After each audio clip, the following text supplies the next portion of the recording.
মাত্র দুদিন আগেই প্রেসিডেন্ট পুতিনের সঙ্গে কথা বলতে রাশিয়ায় উড়াল দিয়েছিলেন ইরানের পররাষ্ট্রমন্ত্রী আব্বাস আরাকচি।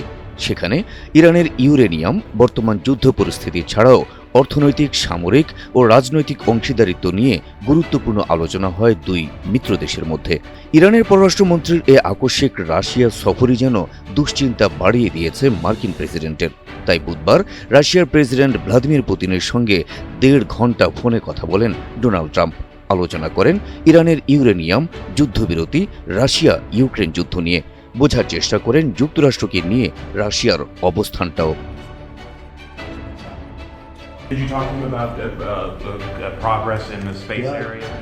ট্রাম্প পুতিনের 1.5 ঘণ্টা ফোনালাপের পর সবার মধ্যেই কৌতূহল। কি কথা হলো তাদের মধ্যে? রাশিয়া কি ইরানকে দেওয়া সমর্থন অব্যাহত রাখবে, নাকি ট্রাম্পের কথায় আলতো করে বদলে ফেলবে নিজেদের অবস্থান? ইরানের ইউরেনিয়াম কি যুক্তরাষ্ট্রের হাতেই তুলে দেবে রাশিয়া, নাকি বহু বছরের চাওয়া পূরণ করতে নিজেরাই সেগুলো হস্তগত করবে? রাশিয়ার প্রেসিডেন্ট ভ্লাদিমির পুতিনের সঙ্গে কি কথা হয়েছে বিশ্ববাসীর সে কৌতূহল মেটাতে অবশ্য দেরি করেননি ডোনাল্ড ট্রাম্প। ফোনালাপের পর ওভাল অফিস থেকে দেওয়া এক সাক্ষাৎকারে তিনি নিজেই সেই আলোচনার বিষয়ে কথা বলেন। ট্রাম্প বলেন, ইরানের সঙ্গে চলমান যুদ্ধে যুক্তরাষ্ট্রকে সহায়তার প্রস্তাব দিয়েছেন রাশিয়ার প্রেসিডেন্ট ভ্লাদিমির পুতিন। বিশেষ করে ইরানের সমৃদ্ধ করা ইউরেনিয়ামের মজুত নিয়ে বিরোধ নিষ্পত্তিতে ওয়াশিংটনকে সহায়তা করতে চায় মস্কো।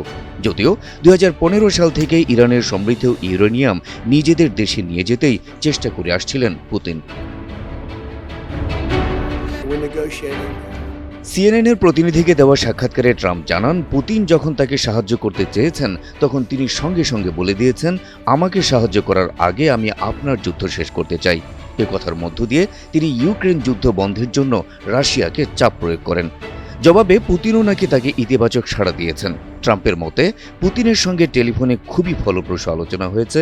ইউক্রেন সংঘাতের একটি সমাধান দ্রুতই আসতে পারে। এদিকে ট্রাম্পের সঙ্গে ফোনালাপের বিষয়ে বিস্তারিত জানানো হয়েছে রুশ প্রেসিডেন্টের সরকারি দপ্তর থেকেও। প্রেসিডেন্ট পুতিনের অন্যতম মুখপাত্র ইউরি উশাকভ মস্কোতে এক সংবাদ সম্মেলনে জানান, উভয় প্রেসিডেন্টের এই ফোনালাপ ছিল স্পষ্ট এবং নির্দিষ্ট বিষয়বস্তু সংশ্লিষ্ট। তিনি বলেন, ফোনালাপে ইরানের যুদ্ধবিরতির মেয়াদ বাড়ানোর সিদ্ধান্তের জন্য ট্রাম্পকে ধন্যবাদ জানান পুতিন। পাশাপাশি সতর্কও করে দেন, যদি যুদ্ধবিরতি কোনো কারণে লঙ্ঘিত হয় তাহলে তা সবার জন্য অত্যন্ত বিধ্বংসী পরিণতি বয়ে আনবে। যুক্তরাষ্ট্র যদি শান্তিপূর্ণ উপায়ে ইরানের সঙ্গে দ্বন্দ্ব নিরসন করতে চায় তাহলে সব রকম কূটনৈতিক সহায়তা দিতে রাশিয়া প্রতিশ্রুতিবদ্ধ বলেও ট্রাম্পকে জানিয়েছেন পুতিন। তবে ইরানের সমৃদ্ধ ইউরেনিয়াম যুক্তরাষ্ট্রকে পাইয়ে দিতে সহায়তা করবেন নাকি নিজের দেশে নেওয়ার চেষ্টা করবেন সে বিষয়টি স্পষ্ট হয়নি ফোনালাপে। এ অবস্থায় বিশ্লেষকরা বলছেন, ইরান যুক্তরাষ্ট্র ইস্যুতে পাকিস্তান মধ্যস্থতার ভূমিকা পালন করলেও পেছন থেকে কলকাঠি নাড়ছে রাশিয়া। কারণ ইরানকে যুদ্ধে এখন পর্যন্ত গোয়েন্দা তথ্য, সামরিক সরঞ্জাম সহ নানাভাবে সহায়তা করে আসছে এই রাশিয়া। কেউ কেউ বলে থাকেন, এই রাশিয়ার জোরেই অনেকটা জোর গলায় কথা বলে ইরান। তাই রাশিয়াকে ম্যানেজ করে ইরানকে দমানোর কৌশল নিয়েছে যুক্তরাষ্ট্র।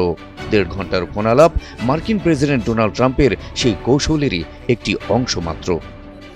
Habib Rasel, NTV online.